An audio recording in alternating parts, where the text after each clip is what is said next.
எங்களுக்கு சம்பந்தமே இல்லை. நாங்க பாலியல் குற்றவாளி சீமான் இன்னைக்கு ஒரு புறம்பை கொட்டிடுறான்ல, வழக்கம் போடுங்க. அவர் பாலியல் குற்றவாளியா இல்லையாங்கிறது அவர் தானே சொல்லணும். வேணும்னே திட்டமிட்டு சார் உள்ள போறதுக்கு சீமான் கைதான்னு போட்டிருந்தவங்க விசாரணைக்கு போற பிறகு சீமான் கைதாக வாய்ப்பு இல்லைன்னு போடுறாங்க. ஏன் போடுறாங்க? இறங்கி தலையில் வந்து பாக்குறேன், பாலியல் குற்றவாளி சீமானை கைது பண்ணுவோம். அந்த பெரியார் பேர்ல சில பொறுக்கி புறம்போக்கலாம் இருக்குல்ல, அதுல பாருங்க கொஞ்சம் மரியாதை. என்ன மரியாதை? என்ன மாநகட்ட மைதானத்துக்கு என்ன மரியாதை? பாலியல் குற்றவாளி காமாட்சி நாயுடா காமநாயுடா அப்படின்னு யாரோ ஒட்டுறான், ஒட்டிட்டு போறான். இதான் சார் திராவிடம், இதான் ஈரமான கட்ட பொறுப்பு. எதற்காக வந்து பிரைம் மினிஸ்டர் பார்த்தாரு தெரியாத உங்களுக்கு? அவர் எதுக்கு போனாரு? அந்த செஸ் விளையாட்டுக்கு வந்து அவரை ஒரு செக்ரட்டரி கூட இல்லாம ஒரு ஆள் எப்படி போய் பார்க்க முடியும்? அரசு வேலைன்னா கண்டிப்பா செக்ரட்டரி அரசு சம்பந்தப்பட்ட அதிகாரிகள் போகணும். செக்ரட்டரி உறுதிமொழி எடுக்கும்போது ஒரு பெண் கவுன்சிலருடைய வலையில வந்து ஒரு கவுன்சிலர் வந்து நல்ல வேலை சார், அந்த அம்மா வளையல் போட்டுருந்தா, அந்த அம்மா ஒட்டியான கட்டிருந்தான்னு வச்சுக்க என்ன நடந்தது பாருங்க. பாரு இது வந்து ஒரு என்ன சொல்றது பாரு, அந்த அம்மா என் கையை விளையாடுதுங்க, இருந்தாலும் திருட்டு போய் அவ்வளவு கேமரா இருக்குது, எப்படி கண்ண வைக்கிறான் பாருங்க.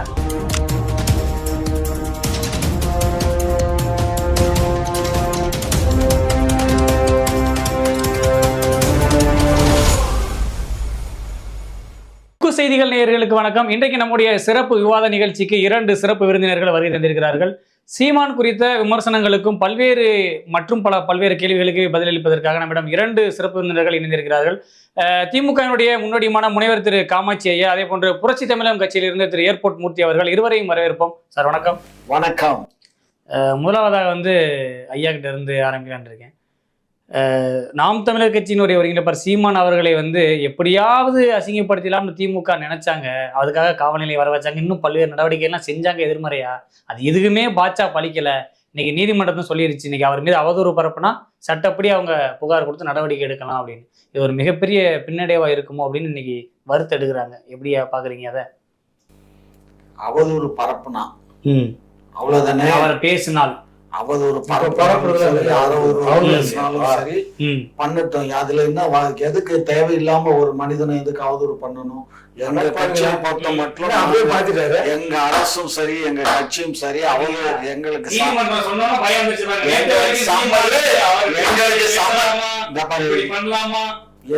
சம்பந்தமே இல்லை. நாங்க பாலியல் குற்றவாளி சீமான் இன்னைக்கு ஒரு புறம்பை கொட்டிடுறான்ல, வழக்கம் போடுங்க.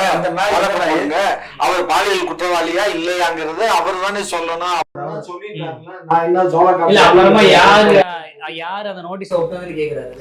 அதெல்லாம் நோட்டீஸ் ஒட்டுனதெல்லாம் யாரு என்னங்கிறது அதெல்லாம் காவல்துறையில கம்ப்ளைண்ட் கொடுக்கட்டும், இல்ல நீதிமன்றத்துல கம்ப்ளைண்ட் கொடுக்கட்டும், அதெல்லாம் கண்டுபிடிச்சிருவாங்க. ஒன்னும் பிரச்சனை எல்லாம் பண்ணுவாங்க. இவங்க கோமணத்தை அவுத்துருவாங்களா? நம்ம நீதிமன்றத்துக்கு போய் ஒரு எத்தனை மணிக்கு கோமணம் அவுத்தார் அப்படின்னு கண்டுபிடிங்க அப்படின்னு நம்ம புகார் கொடுங்க. நல்லா இருக்குல்ல? ஏங்க நாங்க எங்க கோமணத்தை அவுத்த? நீதிமன்றம் தான் கோமணத்தை அதுக்கு சொல்லுச்சு. 12 வாரத்துல எங்களுக்கு எல்லாம் தாக்கல் பண்ணணும் விசாரிச்சு அப்படின்னு சொல்லி தாக்கல் பண்ணதான் சொன்னாங்க. ஆமா, நாங்க என்ன பண்ணோம்? பாலியல் குற்றவாளி யார் சொன்னா? பாலியல் குற்றவாளின்னு யார் பேசுனா? யாருங்க பேசுனா? எங்களுக்கும் அது எங்க ஊடகங்கள்ல யாரும் பாலியல் குற்றவாளி சீமான் அப்படின்னு சொல்லல. நீதிமன்றம் சொல்லாத போது அவர் எப்படி பாலியல் குற்றவாளி ஆக முடியும்? சொல்லுங்க. நீதிமன்றம் சொல்லி இருக்கா அவரை பாலியல் குற்றவாளின்னு?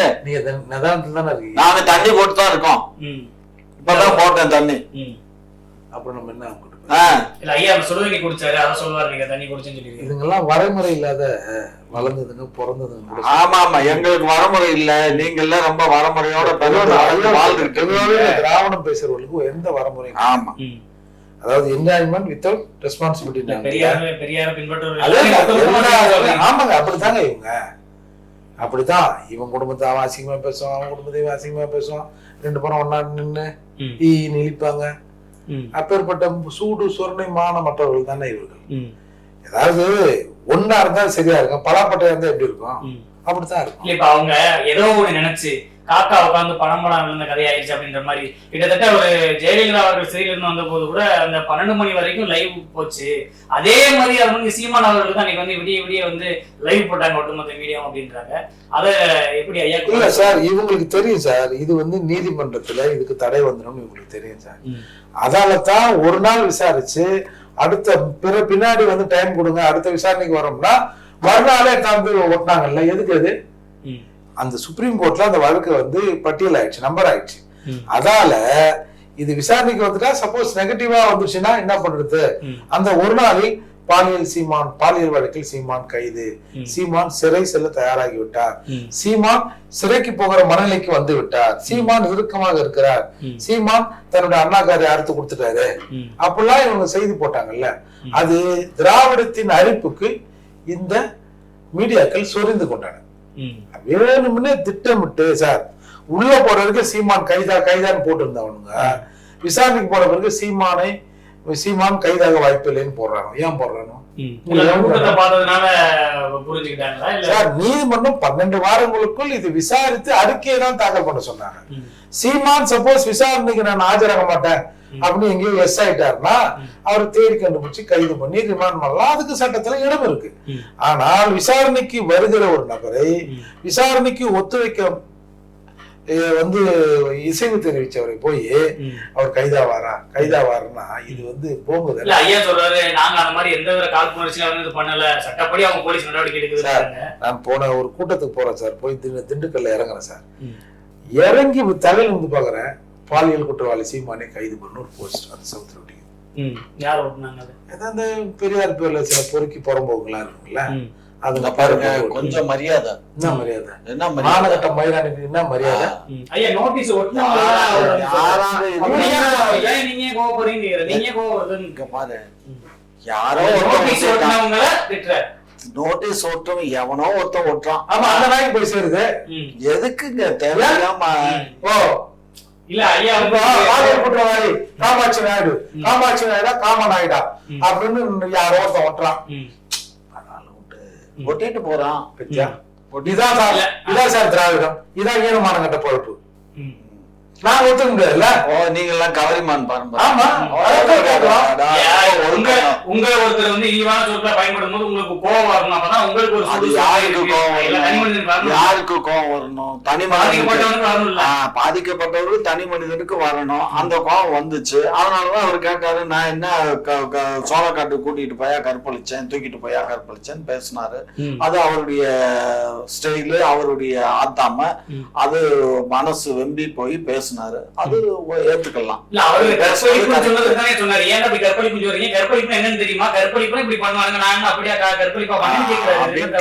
அது கரெக்ட், அதை நாங்க ஒத்துக்கிறோம். அவர் சொன்னது கரெக்ட் தான். எவனோ ஒரு ஊடகத்துக்கு கைதாவாரான்னு போட்டா அதை போய் எங்களை போய் நீங்க தூத்துனீங்கன்னா இது எங்களுக்கு என்ன? நாங்க பேசுறாங்க, காவல்துறை சார், காவல்துறை சொல்லிச்சா சார் கைது பண்ண போறோம்னு சொல்லிச்சா சார்?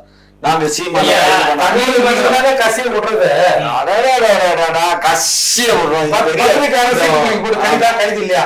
எப்ப கைதுன்னு சீடி வந்துச்சுப்பா, எப்ப கைதுன்னு கார்டு போடுங்கப்பா, அப்ப போடுவோம்.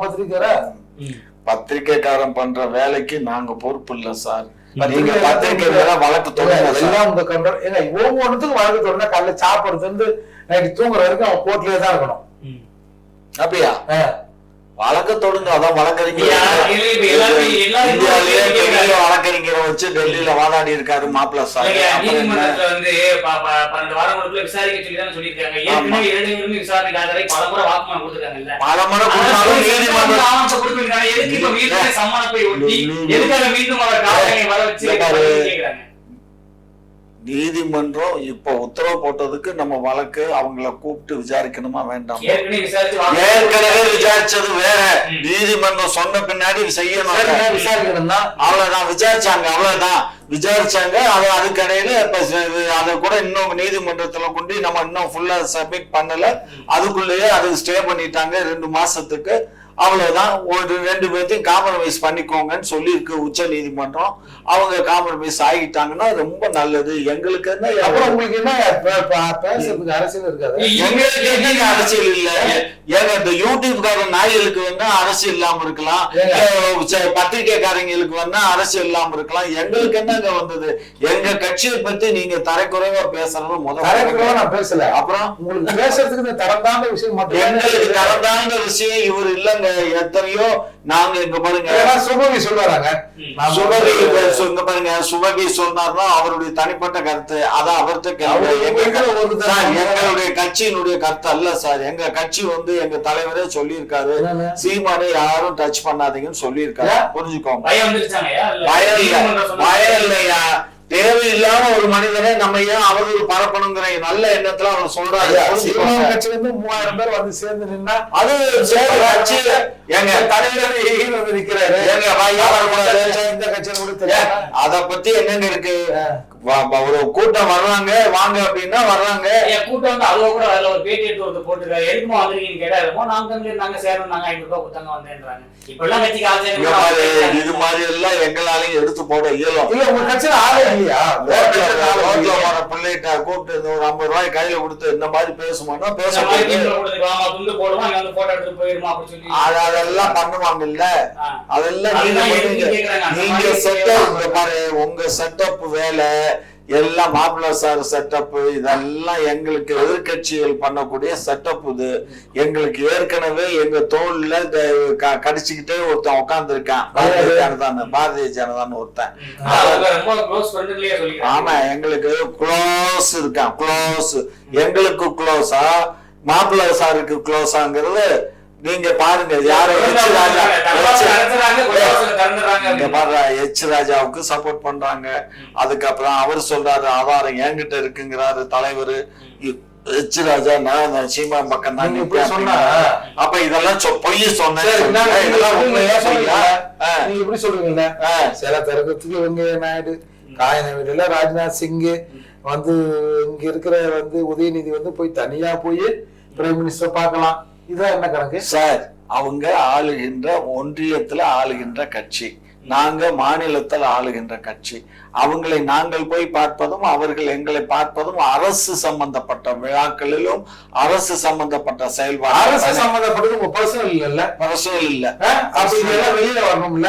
ஏன் வெளியில எதற்காக பிரைம் மினிஸ்டர் பார்த்தாரு தெரியாத உங்களுக்கு? அவர் எதுக்கு போனாரு? அந்த செஸ் விளையாட்டுக்கு அவரை ஒரு செக்ரட்டரி கூட இல்லாம ஒரு ஆள் எப்படி போய் பார்க்க முடியும்? அரசு வேலைன்னா கண்டிப்பா செக்ரட்டரி போகணும், அரசு சம்பந்தப்பட்ட அதிகாரிகள் போகணும். செக்ரட்டரி கூட போயிருப்பாரு. பட் போகணும்ல. துறை சார்ந்த அதிகாரிகளை போயிருப்பாங்க கூட. மட்டும் டெல்லி போயிருக்க மாட்டாங்க. ஒரு விஷயம் புரிஞ்சுக்கோங்க. பிஎம் ஆபீஸ்க்கு நான் பலமுறை பல பிஎம் கிட்ட போயிருக்கேன். பிஎம் நம்ம கூட யாரு வந்தாலும் கூட தனிப்பட்ட முறையில தான் சந்திப்பாங்க. அப்புறம் சில வேற ஏதாவது கோரிக்கை, வேற ஏதாவது பெரிய இஷ்யூ போது அது அரசு அதிகாரிகளோட போலாம். இதுக்கெல்லாம் அரசு அதிகாரிகள் தேவையில்லை. வெறும் இன்விடேஷன் பேசுறதுக்கு தான் பர்சனலா தான் இன்விடேஷன்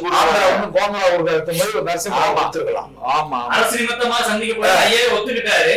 ஆனாலும் அதிகாரி உள்ள போற அது தேவையில்லைன்னு சொல்றாரு. தேவையில்லை. கவர்மெண்ட் பத்தி எல்லா துறையை பத்தி உங்களுக்கு என்ன தெரியும்? எனக்கு எதுவும் தெரியாதுங்க. நாங்க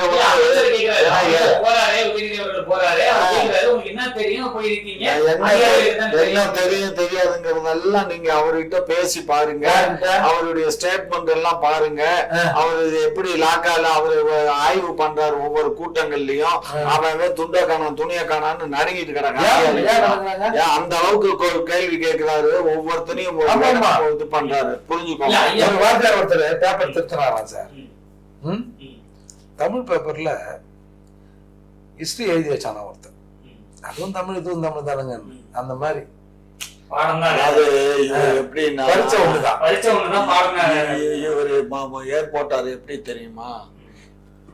எப்ப பார்த்தாலும் திமுகவை கழுவி ஊத்துறதுதான் இவருக்கு வேலை. என்ன காரணம்? இவரு ஒரு காலத்துல பாரதிய ஜனதாவுக்கு சொம்பொடிச்சாரு.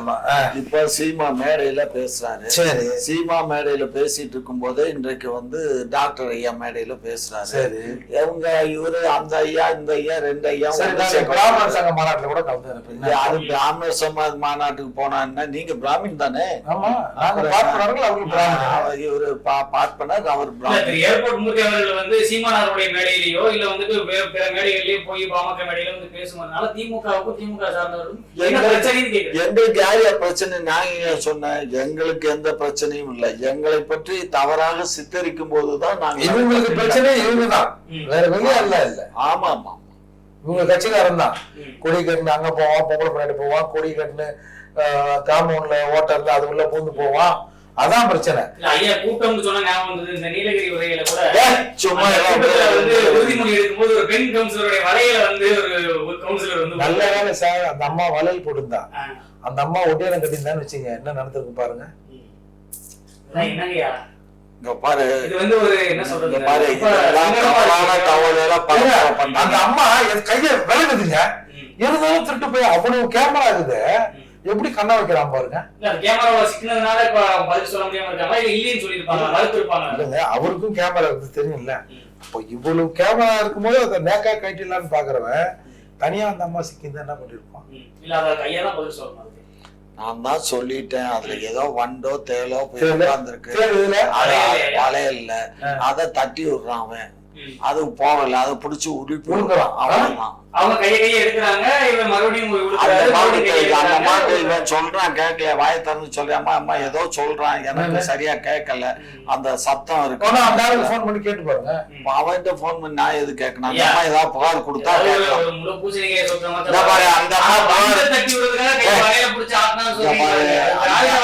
கேட்கலாம். அந்த அம்மா புகார் கொடுக்காத போது நீ அதை பத்தி பேச முடியும்? ஏன் கொடுக்க முடியாது? ஏன் கொடுக்காது? போலீஸ்காரமா புகார் கொடுக்குங்க, அந்த புகார் கொடுத்த அம்மாவை மிரட்டி திரும்ப அந்த புகார் வாபஸ் வாங்கி வச்சீங்களா? நீங்க கூட்டத்துல வந்து நீங்க பாத்தீங்களா? பாத்தீங்களா? லைட்ல போட்டு பாத்தீங்க. அவரு வண்டுங்க இருந்தது, அந்த வண்டு தான் தட்டி விட்டாரு. வரையில ஒரு வண்டு இருந்தது, அந்த வண்டை தட்டி விடுறதா ரொம்ப நேரம் போராடினாரு அப்படின்னு சொல்லி சொன்னாரு. ஐயா சொல்றாரு, அதான் அந்த போலீஸ்கார அம்மா மேல வண்டு இருந்தது, அந்த வண்டு அங்கங்க இருந்தது, அங்கங்க கை வச்சாரு அவரு. அப்படி சொல்லலாமா? இங்க பாருங்க, இதெல்லாம் வந்து புனையப்பட்ட செய்திகளை நீங்க பரப்புற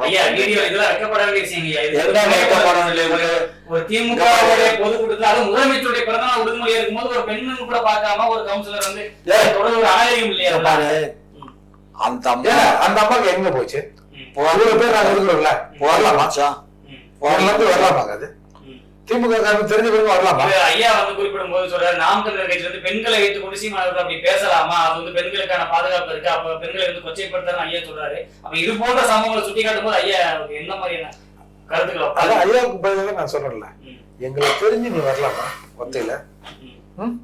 நாங்க என்ன ஒண்ணும் இல்ல, அது மொக்கையா பார்த்தல அப்படின்னு நிரூபிக்கிறாங்க அவங்க. இல்ல புகார் கொடுக்கல, புகார் கொடுத்தா எடுப்போம்னு வேற சொல்றாரு. எப்படி எடுத்துக்கிறது? கட்சி விட்டு எடுப்பாங்க, இல்லைன்னா அந்த பொம்பளை மிரட்டுவாங்க. அதையும் மீறி அந்த அம்மா புகார்ல ஸ்டாண்ட் பண்ணாங்கன்னா அந்த அம்மா காணாம போவாங்க. அவ்வளவுதான் நடக்கும். இதெல்லாம் வந்து ரொம்ப ஓவரான பேச்சு. நாங்க எது காண ஆக்குறோம்? எங்களுக்கு அதான் பழப்பு. ஐயா, ஜூடன்ல ஒரு சும்மா அட்டைப்படுத்துற ஒரு கட்டுரை வந்து தெரியுமா? ஒரு செய்தி உங்களுக்கு எல்லாம் தெரியுங்க, நீங்க எல்லாம் தெரிஞ்சவர், எல்லாம் புரிஞ்சவர், நீங்க பேசுவீங்க. அக்கரன்ஸுக்கு சொந்தக்காரரே நீங்க தான். நீங்க எங்க அக்கரன்ஸ் யார் பண்ணாலும் வெட்ட வெளிச்சமா வெளியில தெரியும். மக்கள் பார்த்துட்டு தான் இருக்காங்க. 26லயே மக்கள் பாப்பாங்க. யாரு குற்றம் வீடியோ ஒண்ணு வெளியில வந்து போய் கேட்பாரு. இல்ல ஐயா, இப்ப சீமான் பிரச்சனை ஓஞ்சிருக்கு. இடையில வந்துட்டு இப்ப வந்து இந்த மாதிரியான சர்ச்சைகளும் வருது, வீடியோக்களும் வருது. இப்ப இதுக்கிடையில சட்டவிரோத பண பரிமாற்றத்துல வந்து ஏப்ரல் 19 அமைச்சர் பொன்முடி அவர்களை வந்து ஆஜராக சொல்லி சிபிஐ சிறப்பு நீதிமன்றம் சொல்லியிருக்கு. இது மேலும் இதுவும் ஒருவேளை பாஜகவோட வேலைன்னு சொல்ல போறீங்களா, இல்ல உண்மைதாங்க அவர் தப்பு செஞ்சுட்டாரு அப்படின்னு சொல்லி ஒத்துக்கிற போறீங்களா? தப்பு செஞ்சுட்டாருன்னு நீதிமன்றம் சொல்றவரையும் யாரையும் ஒத்துக்க இயலாது. சீமானை ஒத்துக்கிறீங்க? சீமானே நான் ஒத்துக்கிடலையே. சீமானை நான் இப்பதான் பயந்து போய் இல்லங்கிறாரு. யார் சொன்னா? இதுக்கு முன்னாடி பாலியல் குற்றவாளி நான் பாலியல் குற்றவாளி நான் எப்பயும் சொல்றேன். எதிர்பார்த்து போறோம், காவல் நிலையத்துக்கு போறாரு, ஒரு வழக்கு பதிவு பண்ணி ஏதாவது நடவடிக்கை எடுக்கிறது வாய்ப்பு இருக்குன்றது தோரல் பேசிருக்கலாம்ல. ஐயாவுக்கு சுப்ரீம் கோர்ட் பத்தி தெரியறதுக்கு வாய்ப்பு இல்ல. இப்ப சொன்ன பிறகு கொஞ்சம் பயந்து அதெல்லாம் ஒரு பஸ்ஸும் இல்ல. நான் என்ன பாலியல் குற்றவாளி சீமான், பாலியல் குற்றவாளி சீமான் நான் எதுக்கு சொல்ல முடியும்? நான் பார்த்தனா பார்க்காத ஒண்ணு அவன் உள்ள போன மாதிரியா நீ தான் வந்து பெட்ஷீட்டை ஊதிரி நான் பார்க்காத போது நான் பாலியல் குற்றவாளி நான் சொல்ல இயலாதுங்க. அப்படியே அவர் பண்ணியிருந்தாலும் அவரு அந்த அப்பையும் அதையும் கூட அவரே சொல்றாரு. சீமான் என்ன சொல்றாரு? அந்த பொண்ணு சம்பவத்தின் பேர்ல தானே அந்த பொண்ணுகிட்ட நான் போனேன். 6 மாதம் அதாயா 6 மாதம் பழகினேன், 6 மாதம் அவளோட குடும்பம் நடத்தினேன்னு சொல்றாரு. இதுல என்ன அவங்களுக்குள்ள உள்ள உறவு என்ன இருக்கு? வேற ஏதாவது பொண்ணை செட் பண்ண விடுங்க. தேர்தல் வந்தாலே 2 லட்சமே கொண்டு சொன்னாங்க. இப்ப அதுவும் இல்லாம போச்சு. இன்னைக்கு என்ன பண்ண வேற எல்லாம் ரெடி பண்ணுவாங்க. இங்க பாரு, இதெல்லாம் வந்து எங்களுக்கு வந்து சீமான் வந்து ஒரு தூசு, புரிஞ்சுக்கோ. நாங்க வந்து இதுக்கெல்லாம் 5 மிஞ்சுற ஆளுங்க கிடையாது. எங்களுக்கு அரசியல் கட்சின்னு சொன்னா இன்னைக்கு நாங்க வந்து எடப்பாடியை பாக்குறோம், பாரதிய ஜனதா பாக்குறோம். அவங்க 2 பேரும் தான் எங்களுக்கு ஆப்போசிட். சீமானை பார்த்தா டெல்லியில அவன் ஆளுங்கட்சி, இங்க அந்த அதிகாரத்துல அவங்க நோன்றான் எங்களை. அதே மாதிரி எதிர்கட்சி தலைவர் மூச்சுக்கு 300 முறை எங்களை குற்றச்சாட்டு வைக்கிறாரு எடப்பாடி. அந்த எடப்பாடிக்கு இது நாங்க பதில் பேசுறோம். இவருக்கு கூட நாங்க பதில் சொல்றதை அவாய்ட் பண்றோம். இல்ல அமைச்சர் பொன்முடி மீது நடவடிக்கை எடுத்தால் அங்கிருந்து ஆளுங்கட்சி இருக்கக்கூடியவர்களே நோன்றாங்கன்னு சொல்றீங்க. சட்டப்படி நடவடிக்கை இல்ல.